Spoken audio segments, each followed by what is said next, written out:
Good morning. It is the final Thursday of the month and we're hitting our regular spot with our roundup of social media updates. Andy, should we just, we've got a nice intro slide now, so should we just dive straight into the slide deck? Because we kind of forget to do intros and then we put in a slide to remind us. So if you are just joining this session and we hope you are able to see this session, we are live on LinkedIn. It is being recorded. It is a fast-paced session, so do not worry about taking notes. You can watch it back afterwards, and we will also be sharing the slides with you. It is working because Renee's here. Thank you. Good morning, Renee. We have been doing this event together for nearly 4 years now, month in, month out. Morning, Toby. There is always plenty for us to talk about. So even more so today. So yeah, let's just dive straight in. Oh, I need to click that button. If we haven't met before, I'm on the left. You can work out who's who. My name's Luan Wise. I'm a social media consultant, author, trainer. We both have books that you can buy from Amazon. I have been working in social media for many, many years, but as a generalist marketer and then deep diving into social media as my specialism, I support clients on a day-to-day basis and do training and teaching as well. And it's peak event season at the moment, so we have some to share with you in a second. Amazing. And if we've not yet met before, I'm Andy. I've built social media technologies in the past and marketing platforms, and we've grown them predominantly through social media platforms. Pretty much social media nerd, self-confessed, and I think I can put both of us into that camp, Luan. So, talking about events. Yeah, we thought we would share some opportunities where you can meet us, and a big shout out to Building Brands. If any of you are not familiar with Building Brands, do visit their website. Sign up to their newsletter because it is always packed full of links and useful information. And through no purposeful planning, Andy is presenting a keynote at the live event in Somerset on the 6th of June. And I will be at Plymouth on the 21st of June delivering a workshop. My topic is, what am I doing at this time? Thought leadership, how to share thought leadership content, get your colleagues involved in using social media. What's your talk, Andy? Which one are you doing? I was hoping you weren't going to ask me. I think it's something to do with social media strategy, and basically, I'm big on like frameworks and models to create like a strategy that's easy enough for people to repeat. And it was like a model that I invented over the years of building social. And when we were building Content Cal, which was the company that we created that I just mentioned. So. Yeah, that'll be fun. So nice to do some in-person events. And we've got a new thing, don't we, Luan? We have, because if anyone doesn't know, we hadn't ever met face to face, even though we've done over 30 of these online sessions. And Andy and I met since you all saw us last. We had coffee and a morning together. We exist in real life. We do. We did a selfie and everything. And we are planning a meetup where we would also love to meet you that watch this session with us month in, month out. It will be in London at the Adobe offices on the 11th of July. There will be a panel session where we will be talking to some B2B social media managers. So if you are leading social media in your organization, we would love you to come along if you can. Now, unfortunately, spaces are limited. So at this stage, if you scan the QR code, or I'll pop the link onto the event afterwards, at this stage, we're asking you to register your interest. And by the end of June, when we've got those registrations, we will confirm the places that are available. We're just kind of checking on numbers and things like that as well. So if you're in the Southwest, you can meet us at these events. Many other events that we're at as well, but both of us together again in the same room as real people, 11th of July in London. Excited it'll be about fun. that. Yeah, looking forward to it. Yeah, it'll be a really fun event. We've done a couple in the Adobe office now, hence why space is limited, because it's not a designated event space, but we've got a really nice meeting room, good drinks, and it'll be a really fun chat.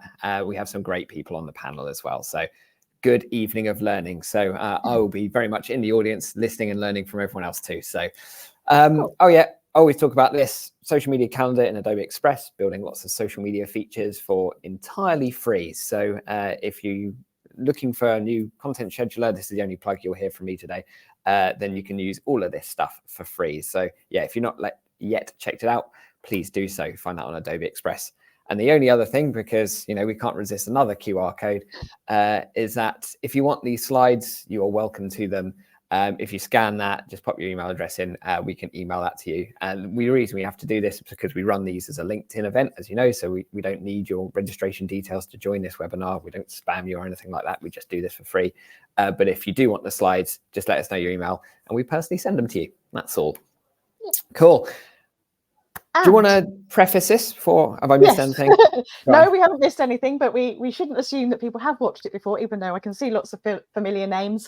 We will start off by talking about some data and trends and latest insights, and then we will be running through the platforms feature by feature, talking about some changes. Our caveat is we don't expect all of you to do everything, and you shouldn't be doing everything. This is us rounding up. As Andy said, we're geeks and nerds and read this news every day and are sharing it throughout the month. It's a 1 hour roundup for you to stay in the know and take away what you can implement, but don't think about doing everything. It's a snapshot overview, hopefully a time saver for you, and it's what we enjoy doing. Absolutely, love that. Thanks for setting this up, because I always forget to do that. So, all right then. Well, let's hit the data and trends, because there's quite a lot to get through, because one of our favorite reports dropped very recently. I think this was mid-April this dropped, so we're going to call this for May's report. And we kind of take the highlights from this report, because this report's maybe 300 pages long. So we've just taken the stuff that's relevant to social media, but of course you can deep dive into it.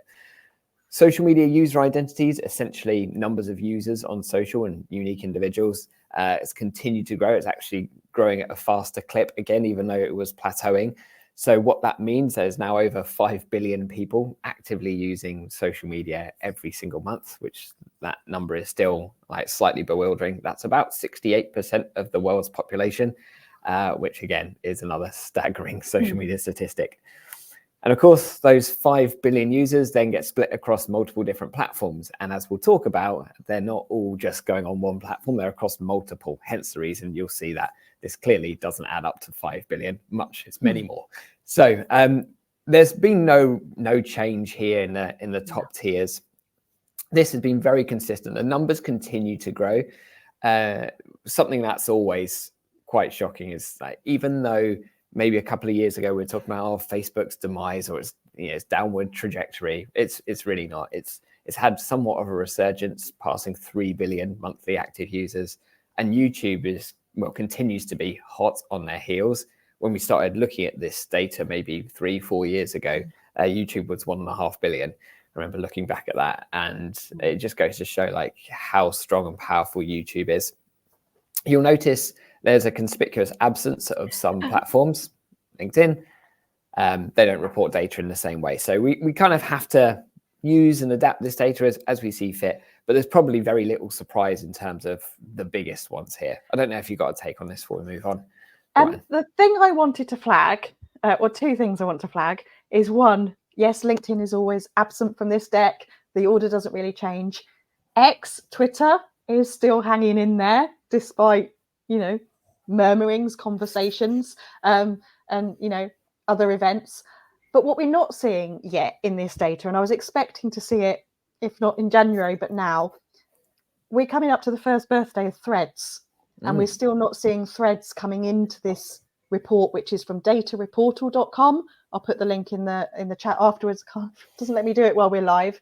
I was expecting to start seeing some Threads data coming through. So we know that setting up Threads is linked to Instagram, but there are some separate reports on Threads numbers, but it's not made it into this report just yet. Yeah, it's a good call out, actually. Mentioned this a moment ago because, as you know, they're not all unique individuals. People have multiple platforms, and as you'll probably know in your own personal lives or business lives, you'll use multiple. And I think this is always an important moment of consideration to think if we're only focusing on one channel, it does pay dividends to think a little bit broader. There's another bit of data in the next slide that we'll talk about. But without wanting to overdo this slide, is there anything you'd want to call out here in particular, Luan? Well, one, if you ever do a quiz with me on social media and event, this is an answer. It's 6.7 globally. And if you can't read this one, because I checked this morning, in the UK, it's 6.4 different social media platforms. I've been doing a lot of work recently around different generations and generational use of social media. So the thing I'd like to flag behind this is that the number is slightly higher for our younger age groups. It's more like 7 point something.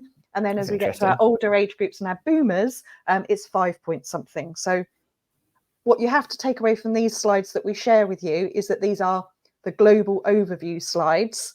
As Andy said, the overall deck is like 300, 400 slides long. And then there are also country by country decks on this platform freely available. So we're giving you the big picture numbers rather than maybe what might be specific and relevant to you. So if you do need these numbers, do go and look at that report. Don't just take the global overview numbers that we're sharing. Yeah, really good call out. And building on this, and really the TLDR underneath this very noisy slide, of which is one of my favorite slides, which probably speaks to quite how nerdy I am about this kind of stuff, is that really the point that we spoke about on the previous slide, where the average user has 6.7 platforms worldwide.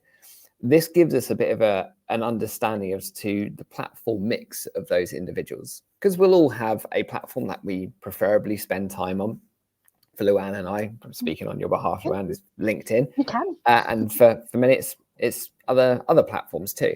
But it kind of gives us a bit of a perspective here in that thinking multi-channel, and I say this every time I talk about this data, thinking multi-channel is something that we do need to consider, especially as so because we all know, as much as well, I'll be the first person with Luan to wave the flag for social media and be a huge proponent of social media, but we are still building our businesses on someone else's land. So things can change all the time. Algorithms shift and priorities shift. We can't control it. It is what it is. It's the nature of the game. So the way that we can manage that, the way that we can continue to leverage social media without compromising our business, is continuing to make sure that we're capturing as much user data on our own platforms as possible, and also spreading our opportunity across and our activity across multiple different platforms. So to interpret this slide, let's just say that Instagram is your primary platform that you want to use to target users. Makes perfect sense. Totally cool. But you'll also notice that 0.2% of users are unique to Instagram. So the reality is to think that, oh, my audience is just on Instagram is just not true. Factually, your audience is everywhere. So it might be predominantly that you target your audience on Instagram, but you can start to think about how might we evolve our channel mix to ensure that we can maximize our distribution, even when things that are outside of our control, like changes to algorithms or reach dropping, whatever, so that we can kind of protect our business from being buffeted by those headwinds. So here for Instagram, for example, we'll know that 80% of those using Instagram also use Facebook, 77% of them also use YouTube. So it gives you an idea of like how we might think multi-channel and the other platforms you might want to factor into this. And I think one thing that you could see across all, if you look at like YouTube's numbers, YouTube is a secondary platform to basically every other social media network. So it does make a lot of sense to consider YouTube as part of a strategy too, which is something I don't see considered enough as part of social media strategies that I look at. Anyway, that's enough waffle on this slide from me, but Luan, any takes? Yeah, I love this slide as well. And the numbers don't really seem to change too much every time we've looked at this as well. I would say for anyone who is working in-house, in agency or consulting as well, like I do, I use this data all the time to support my business cases. Because while absolutely I agree with Andy on needing to be multi-channel, not just putting all your eggs into one basket, there's a risk factor in there as well as looking at the opportunities. If you are getting pressured internally to add new platforms to what you're doing, it's always an add a new platform. It's not, very rarely is it replace a platform. You can come sometimes, I use this data to reassure people and go, by not being on TikTok, we're not missing out. It's okay. You know, we know that our audience are on this other platform. The question then becomes about what is the primary platform for us, which, you know, ticks more boxes.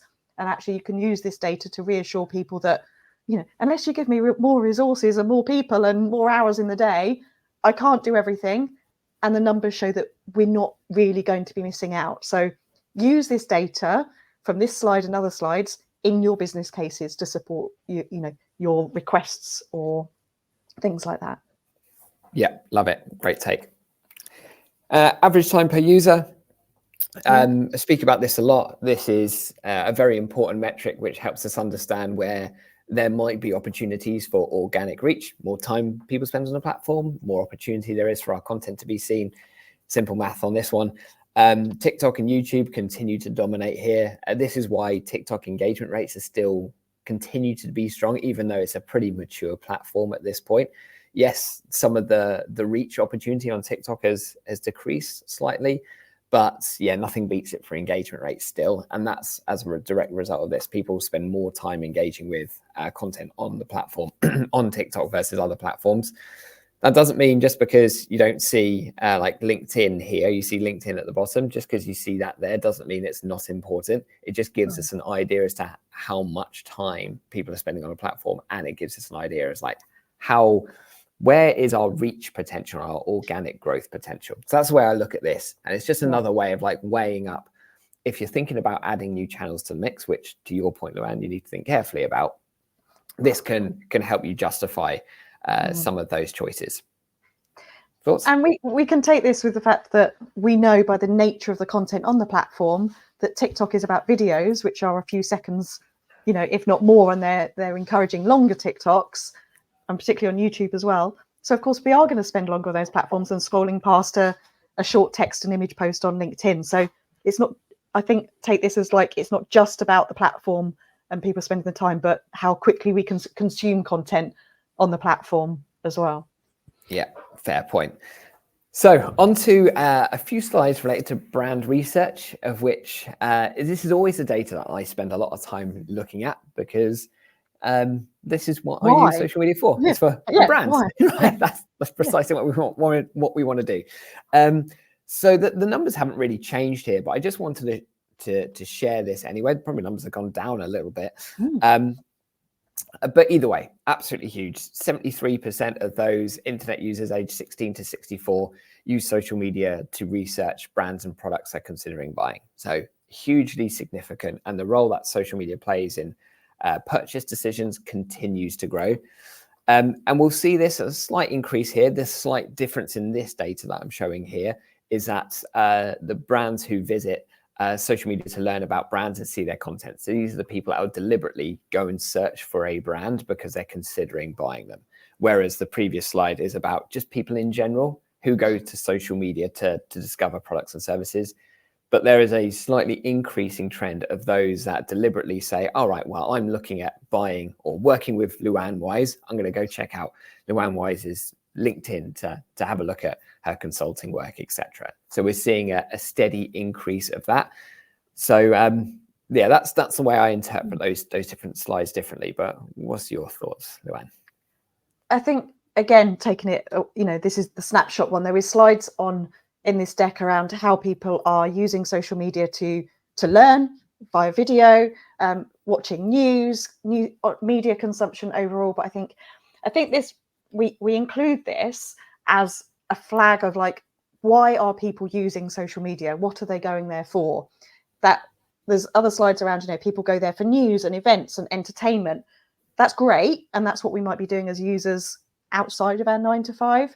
But if you're watching this now, 11 to 12 on a weekday, we're assuming that most of the people here are using social media for business purposes, or that's the context of this. So it is about brand discovery that we're always talking about, that top of the funnel. We have talked a lot over the last 12 months around use of social media for brand discovery versus search engines as well, and how that's overtaking. So I think, again, this is your really important business case of like, we need to be on social media because this is where people are finding us. Definitely agree with that. There's some geographical split related to this as well. So I thought this was quite interesting, actually. Like you said, there's lots of different cuts of this data in the full report, but there's differences. So worldwide, about 50% of people will go to look at a brand's profile for someone that they're considering buying.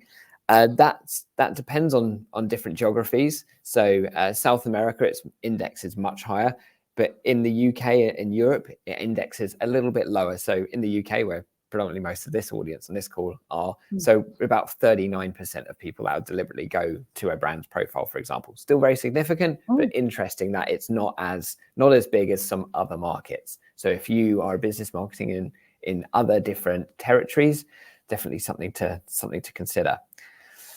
And this is something that I particularly like. So I think this is one of the first times that they've included this data in this report, as and I featured this in a LinkedIn post I shared earlier. And this was the amount of people that will go to a certain platform to research products and services and brands. And there was a question from Emma on my LinkedIn post about why is LinkedIn so low? And I think the answer that someone else shared actually was predominantly because brand research on social is predominantly a B2C play, really, and that's what dominates most of the data as well. Absolutely factors into B2B decisions because the worlds of B2B and B2C decision making are evolving, and they're just converging ultimately. So decision making processes are fairly similar, but naturally, considering there's many more B2C businesses that have truly understood the potential of social media versus B2B, that's why you'll see it still kind of indexing quite high on more kind of consumer-led platforms like Insta, Facebook, and TikTok. TikTok will continue to grow. My forecast or prediction will be TikTok will be at the top within the next year or so, given how fast TikTok Shop is growing. So from a B2C lens, that's particularly important.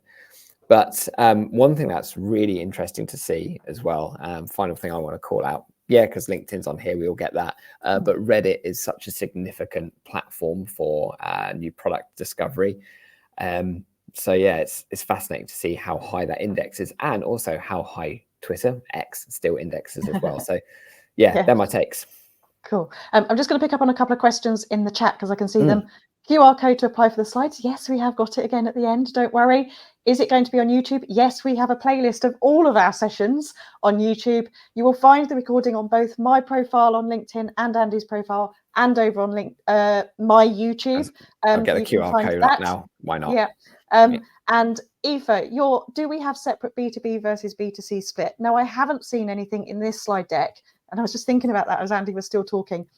When I'm on Facebook, I have a B2B and a B2C hat on, because I may see something from an email marketing software platform that, is a report, and then I might see something about, something for my garden. So I think it would be very, very difficult to get a split on that data. And I certainly haven't seen anything, but there are many reports that I've seen that are skewed one way or the other, particularly the Content Marketing Institute, Bright Orange website, US driven, but they will have B2B content benchmarking reports that cover social media, and B2C as well. So I would try and find them separately. I don't think we'll find any individual splits, particularly in this data set.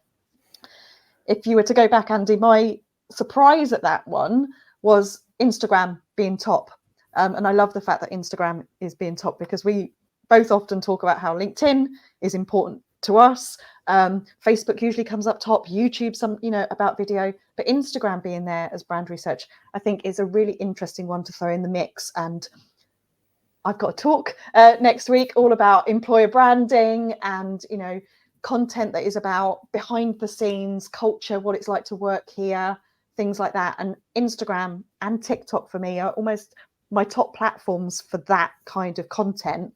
And when you look at other research around why people buy from brands, it's because they align with their values and their purpose, and they support them. So I'm actually really pleased to see Instagram at the top, and would encourage people to think about how Instagram can come into their mix for that brand discovery, like factual stuff perhaps on Facebook and LinkedIn, and then that real behind the scenes, get to know me, what you're working on, where you are, what you're up to on Instagram.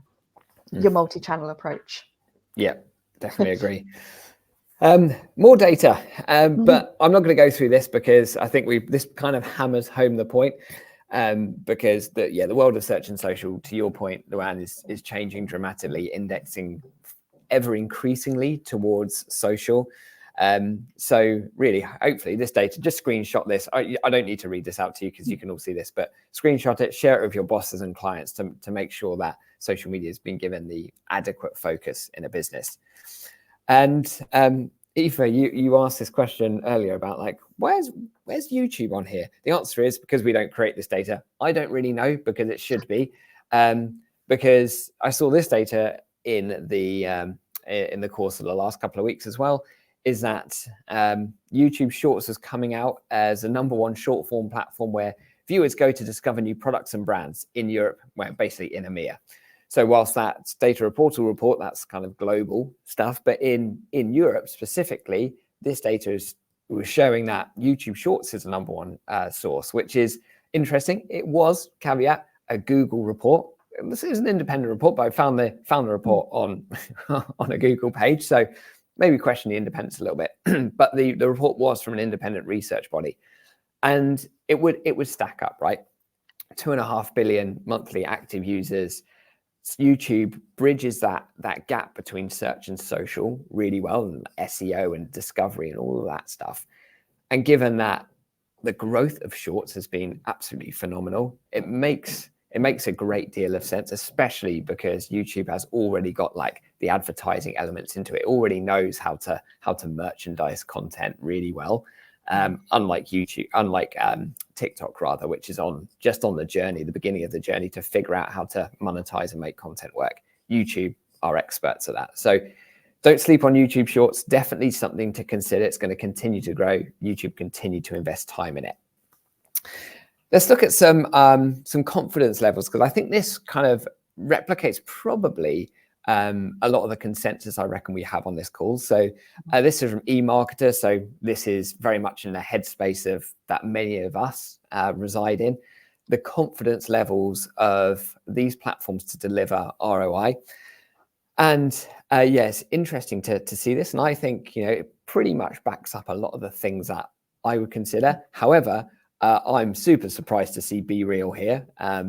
How anyone would get any ROI on BeReal, I don't know. But I only saw this data in the last 2 weeks, hence including it here. But you'll notice that data is nearly a year old now. So that might well have changed. But LinkedIn at the top, factoring in both Reddit and YouTube, there's a lot of reinforcement of what we've just seen in the previous slides here. So without wanting to hammer the point home too much, Luan, do you have any takes on this?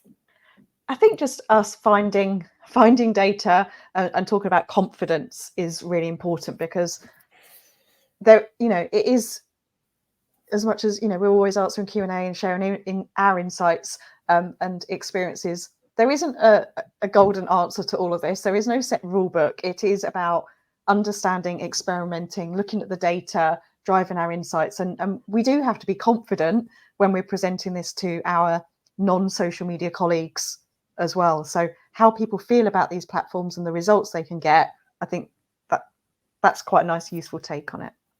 Definitely.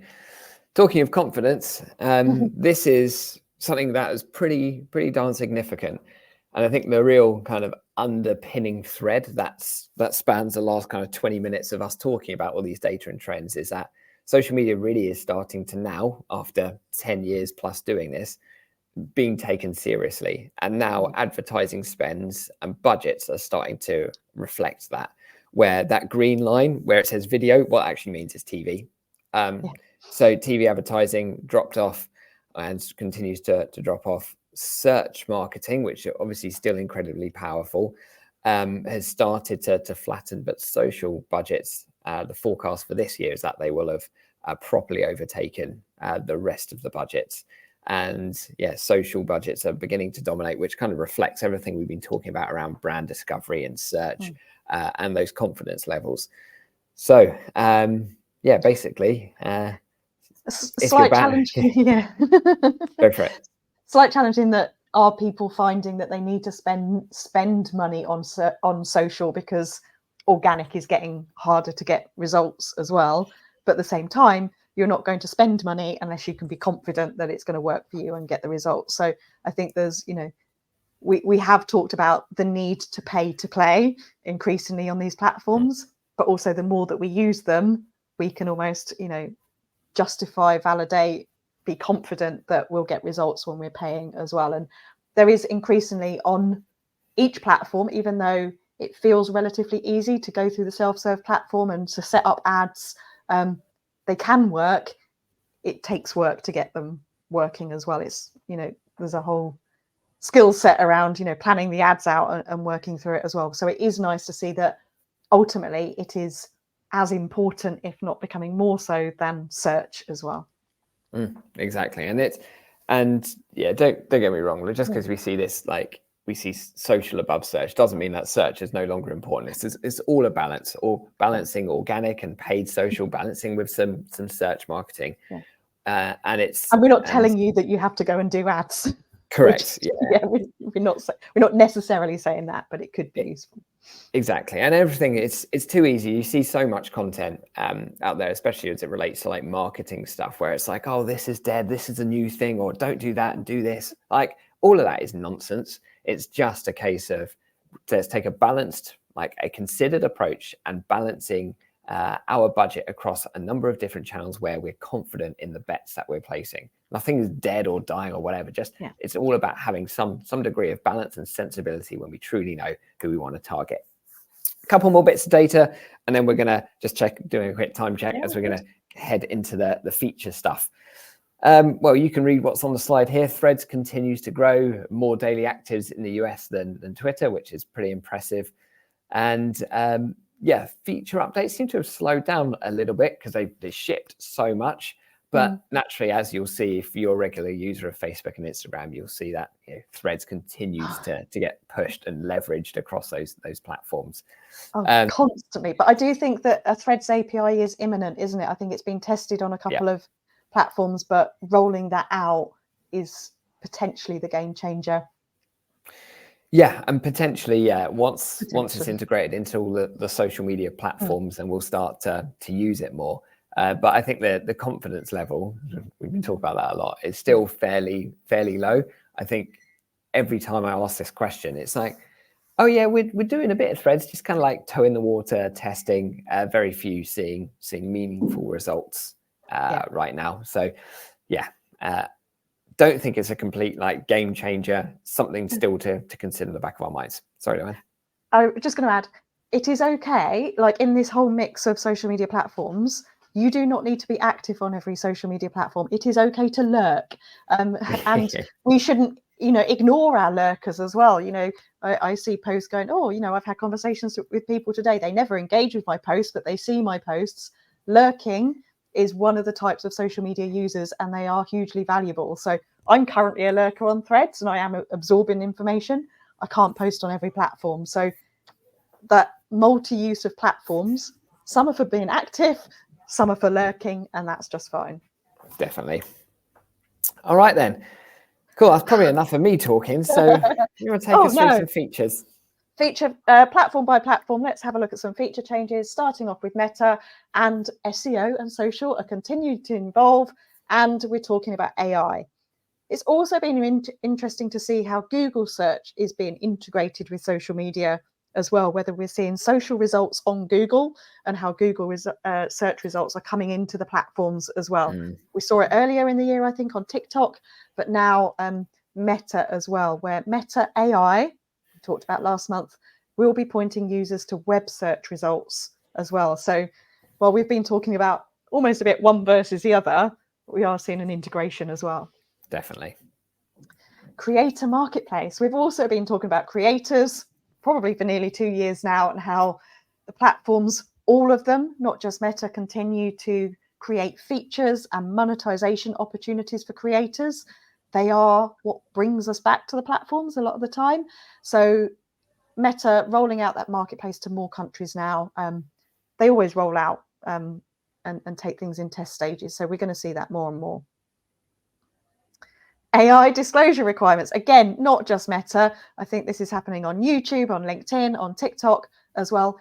if you are using AI, and I know that there is a big news story at the moment around an AI generated image that is being shared significantly across Instagram in particular.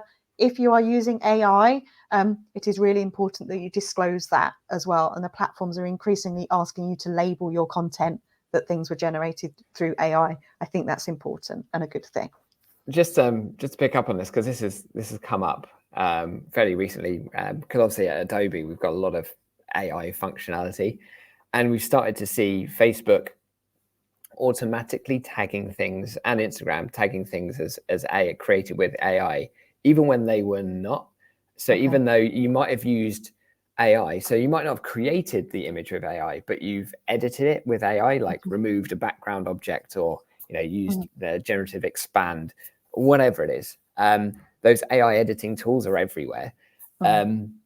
If you've used one of those, it's likely that the social platforms will then mark your content as created with AI. So you just need to be a bit like, they'll auto label it. So you just need to be a bit aware of it.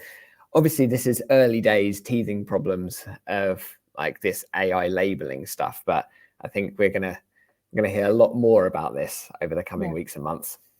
I don't think what we haven't seen, I haven't read, is like why they're doing this. I don't think it's we don't talk about algorithm hacks, but I don't think it's an algorithm related thing. I think it's more about being open, honest, and transparency about the source of content.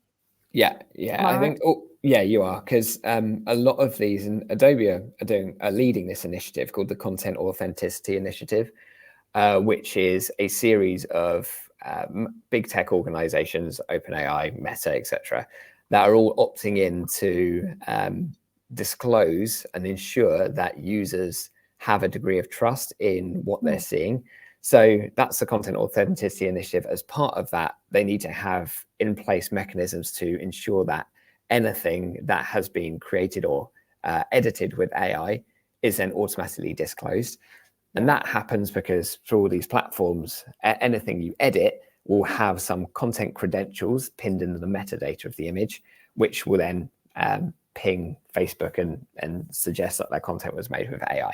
So that's typically how it works, and why this is becoming a thing, because trust is going to be trust and authenticity are already the big words, and they'll become even more important on social as this evolves. Yeah. Someone has just put in the chat, what if written content was created on AI but then adapted before sharing? I think most of these are related to images at the moment, aren't they, rather than the text?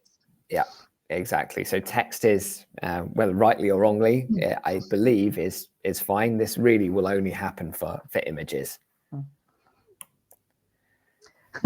Meta adds verification subscription. This opened a whole can of worms when this was posted. So again, not completely new. We have seen this on X for nearly 18 months now. Meta have talked about this as well, adding a verification option.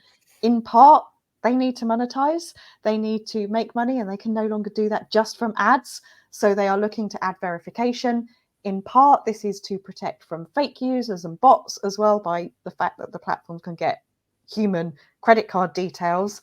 But Meta are adding tiers, as have X, Twitter, to this. The first one starts at $15 a month through to over $500 a month, with different levels of features, support, visibility as well. I think at the moment it's important to recognize that there is verification options and consider if you need those features and what it means to you and your business as well. Take it on a case-by-case basis. Definitely. I'm very curious as to what featured account actually means, and if this leads to more discovery. And I hope it doesn't, but yeah, that's my kind of big question over this, is that will they start impacting discovery of individuals and impacting reach based on whether you pay or not? I hope not. And it doesn't seem to be the case right now, but yeah, keep my eyes and ears open on that one. Yeah. Facebook. You do the data, I'll do the features. All right, cool. Data TLDR here is that Reels on Facebook perform the best. So if you're looking for engagements, there's no surprise here. that Reels do really well. Video posts on Facebook, we've reported this numerous times in the past, don't do that well unless they're a Reel. So kind of make sure you're making Reels, not Facebook videos, because it's double that of standard photo posts. Carousels, so multi-image posts, perform a little bit better. And interesting, like link posts, which have always been like, for me, I thought of complete disaster in like they never go anywhere. But actually the average of that has massively increased. I wouldn't necessarily say everyone needs to turn away and go, like, great, I can start dropping links on Facebook. I think I would question that a little bit. But either way, if you want to grow on Facebook and want to drive organic reach, I think, as we know, Reels is the predominant way to do that right now. And talking of Reels, Luan. This is Meta across both Facebook and Instagram, adding more features to help with interaction, so getting you to engage with posts with some quick and easy tools. We've seen polls elsewhere. Facebook are now adding the option to have polls to Facebook Reels. Nice and easy to set up, nice and easy to engage with. Sharing Facebook Reels and a story. This is the platform, isn't it, really just trying to get you to create once and then share it across all the different options. We see posts to stories to Reels to stories. One hit buttons, people are doing it. Exactly. I'll do this one. Quick one for Insta. Similar stuff. Reels performs very well, but not as well as your carousel posts. So that's really encouraging to see. And in fact, like the Reels engagement rate for business accounts has actually dropped quite a lot since the last time we saw this. That doesn't mean we should stop posting Reels. It's balanced out quite a lot. I would definitely recommend investigating a little bit around this, because my narrative around Insta has been always like, if you really want to drive organic growth, it has to be Reels. But this data doesn't suggest that's actually the case. So just that's a lesson in being perpetually the student as it relates to social media. But carousels have always and continue to perform really well organically. So yeah, a couple of thoughts there, but might be worth like digging in your data and see the type of formats that have worked well for you. And it's how Instagram works for you, isn't it? And the role it plays for you as to which features. And there was that great blog post that Instagram shared, again, probably nearly 12 months ago now, about how each element of Instagram works almost independently. So we can't think of Instagram now as just one platform. We have to think about Instagram feed, Instagram stories, Instagram Reels as well. Definitely. And here's some guidance that has come straight from the platform. So when we share data and insights and things in these monthly presentations, we like to take things when they're straight from the platform. And I'm not going to read this out. Consistent posting, use some hashtags, don't go overboard. If you can, because you're using it, there's a balance between personal accounts and business accounts and commercial use, but audio helps you get reach. Yeah, nice and sensible, super crystal clear. Love that. Three things you should do. Oh, talk about algorithms. Here's one. This is an update from Instagram, and again, this comes straight from Adam Missouri. If you're not following him, the head of Instagram and Threads, he posts this stuff on his own accounts. Shared a few weeks ago some updates, and basically the summary of this is they are supporting original content and will keep supporting smaller creators as well. So if you thought that you were potentially getting penalized by the algorithm because you want a large account, they are focusing and supporting small accounts, and they also want original content. My outtake from that is avoiding all using the same memes all the time. Create your own posts. Yeah, love that. Adam Missouri did a presentation and someone took a photo of the slide deck around Reels and what was happening, and quite small to read here. The summary is Reels over 90 seconds hurt reach. So keep your Reels under 90 seconds. Don't have engagement bait in there. It's spammy. People don't like it if they don't go through. Keep them relevant and keep them consistent. This one has sparked some debate. I'm going to interpret the language here of send rates being about shares. Mm-hmm. So again, Adam Missouri has said, more important than watch time or like and comment counts is send rates. This, for me, relates back to something that he posted earlier in the year around how people are using social media differently now they're not necessarily using it less, but they are sharing more one-to-one. So what this is about, for me, my interpretation without reading aloud to you all, is encourage sharing of your post to your friends. So it is about this, amplification, and not just about the likes, but the shares as well. And that is a trend that they have seen that people are doing, particularly on Instagram. Yeah, agreed. And if you need inspiration for content, when you're creating reels, because we do know that reels are working in terms of reach and views and engagement, there is going to be an inspiration idea generator on there for you. More tools for Instagram creators and the option to subscribe. So this is about monetization as well. So if you are a creator, or potentially working with creators, following creators, there is now paid for subscription options. So we're starting to see this tiering of content coming out more and more. Yes, Carly, send rates. I'm interpreting the word send as being about shares. Yeah, shares directly with people in DM though. Yeah. So yeah, particularly as it relates to reels, when you press send and share that directly with others, that's an important thing. So I'm already seeing on Instagram people engineering for that too. Yeah, yeah. You've got to tell people what you want them to do, haven't you? Yeah, exactly. We can't assume the more we tell people what we want them to do, a call to action in our post, it works. And again, this interaction as well, we are seeing more and more stickers being added, whether it's the reveals, which I think are quite fun, or this one that I started to see over the last few days, and I was a bit dubious at first, but like shake it, shake your phone to reveal the image as well. So think about, again, Instagram feed, stories, reels, and trying to make your stories interactive as well. Definitely. LinkedIn have been adding some updates as well. And, a little plug here, newsletters. Both Andy and I have newsletters, and we were debating this slide earlier in the week because we did some prep for this session. On a paid for account, a LinkedIn premium account, you now can change your button. So on any account, in the top section of your profile, you can add a link. With a free account, it's a custom link, and you can subscribe to your newsletter. But if you have a paid for account and you can use a premium custom link, you could put your newsletter there. You can also put visit website or other calls to action.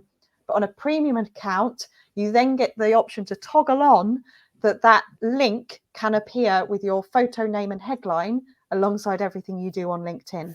So it doesn't need to be a LinkedIn newsletter. It can be a LinkedIn newsletter, but just have a look in the top section of your LinkedIn profile. Have you got a custom link on a free account, on a paid for account? Do use that option, because having that link follow you around with everything you do. I haven't seen a big number increase yet since I switched this on a couple of weeks ago, but hopefully over time, every option helps. Definitely. Easier to find saved posts. I don't know, anyone that works in social media, isn't your phone full of either screenshots or saving posts? LinkedIn, the mobile app never quite works alongside the desktop in terms of features, but adding this save post and making it easier to find save posts going back on LinkedIn is now there. They seem to, though, have removed the events part from the navigation on the mobile app. So I don't know if they've replaced it as save posts, but saving things, going back to them later, examples, news, updates, that is a good use of social media as well.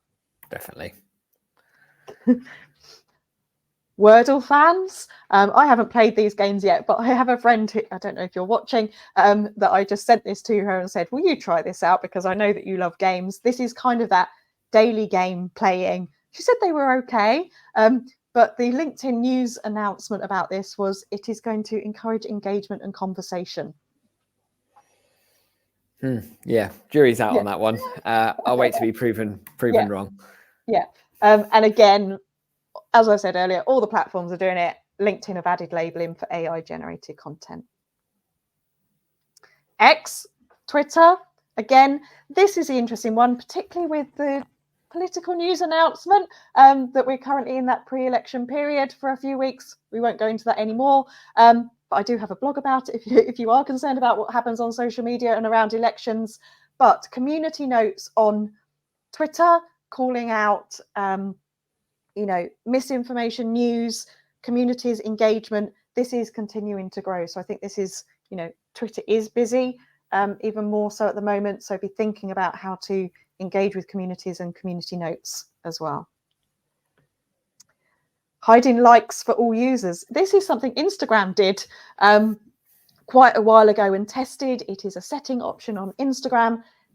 X are now testing this as well, hiding post likes, based on the psychological theory that if you see that everyone else has liked this post, you're more likely to do it as well, and trying to encourage engagement in other ways. TikTok. Oh yeah, well, engagement rates are still very, very strong, and of course, it's not actually broken down by different content type here, but yeah, just so you know, engagement rates continue to be one of the strongest on TikTok. Do you want to talk about the TikTok features? No, you do TikTok. I'll check the chat. Cool, nice, perfect. Thanks. We've got 10 minutes left, so yeah, nice. Product links. We can now add more product links in our bio to maximize product discovery. Oh, look, AI generated labels. So now if we're creating any Gen AI content, it's going to be automatically labeled. You can see that's a bit of a theme for this month. TikTok's testing 60-minute video uploads. Most of us still only have up to 3 minutes, some of us 5, some of us 15. So lots of tests going on here, but it goes to show that TikTok are taking the fight to both Amazon, Google, YouTube, you name it. Yes, as they're trying to find a way to monetize a longer form content. That's why they're doing it. Text to voice features. You'll already know the AI generated text to voice stuff. That's pretty commonplace on TikTok, but now you can clone your own voice.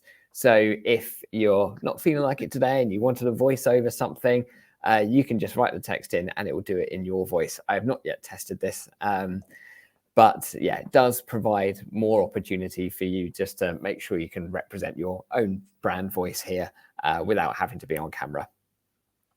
And similar to Instagram, and this has been a great success as a feature on Instagram, the collaboration feature, allowing you to tag others that you've collaborated with on that post. And I am like a broken record with this, because if anyone asks me, like, what's your #1 secret to social media success for brands, and it'll always be like whoever you collaborate with will define your success. So think about who you work with, because that is the easiest way to get in front of new audiences. So finding other people to work with and co-create together, because your content goes into multiple people's feeds at once, and there's no better way to drive immediate reach that you haven't paid for.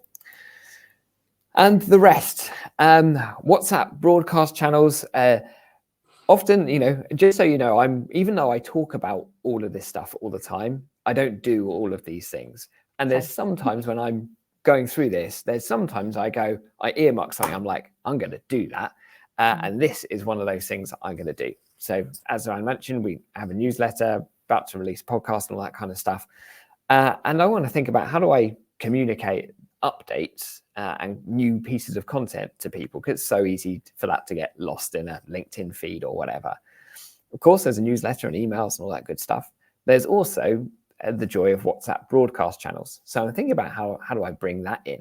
They're making it easier to discover. So there's potentially some organic discovery that might happen. And you might see this. I'm sure you all saw, like, your WhatsApp got updated and there's a lot more options related to businesses. So broadcast channels will allow you to create a community on WhatsApp and the ability to broadcast said messages to those individuals. So that's definitely something I'm going to be trying out. And I think finally, yes, this is the last one.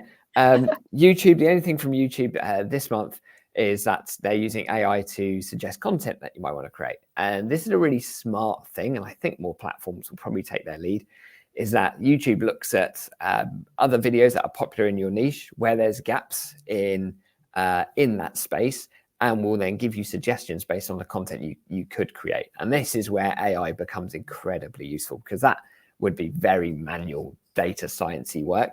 And now AI can say, hey, guess what? Why don't you create some content about this kind of topic? So yeah, super useful. And we are there with, I didn't think we'd make that in an hour. I didn't think we would. No, it was looking dubious for a minute there. What are the threads running through all of that? Social media become increasingly consistent or significant, for brand discovery. I think we've seen so much data related to that. That really helps us understand how significant social media is and how buyer behavior is shifting to prioritize social. There was lots of guidance that we spoke about around Instagram, how the latest algorithm change, as you said, Luan, prioritizing original creators, not wanting to do reels over 90 seconds, keep them short to maximize watch time, and also optimizing for those send rates as well, because naturally, as we see more and more stuff shifting to DMs and those smaller interactions, as people are less likely to go to the comments feed. That's also why all of those interactive stickers keep on growing and building. So engagement's starting to look a little bit different on Insta. And yeah, I've already given a bit of a narrative and my own kind of soapbox about collaboration, so I don't need to talk about that again. But any other takes from you, Luan, before we close out today? Oh, we've got one more thing to share, but let me answer the question. There's a question first. Melanie has asked, would we count competitions that boost engagement as engagement bait? Now, they haven't clarified what they mean by engagement bait, but I was thinking about this as Andy was talking through TikTok. I would say no, because I think competitions on social media are great. They're great for engagement. They're great for increasing followers. I was also thinking there that, UGC and encouraging UGC content as well, I wouldn't consider engagement bait. I would be thinking about things like tagging people in just to get their attention. And I've seen some people create graphics and put click here on the graphics where you can't click here on a graphic on Instagram. So I don't know, Andy, if you've got any what you would count as engagement bait, but the things like added value competitions where there's a prize and, something for your viewers, don't downgrade that. Just try not to be spammy.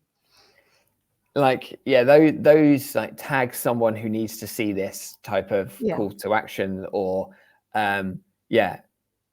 or like to get, or comments to get something. You see that on LinkedIn a little bit, actually, like comment and I'll send you the report or whatever.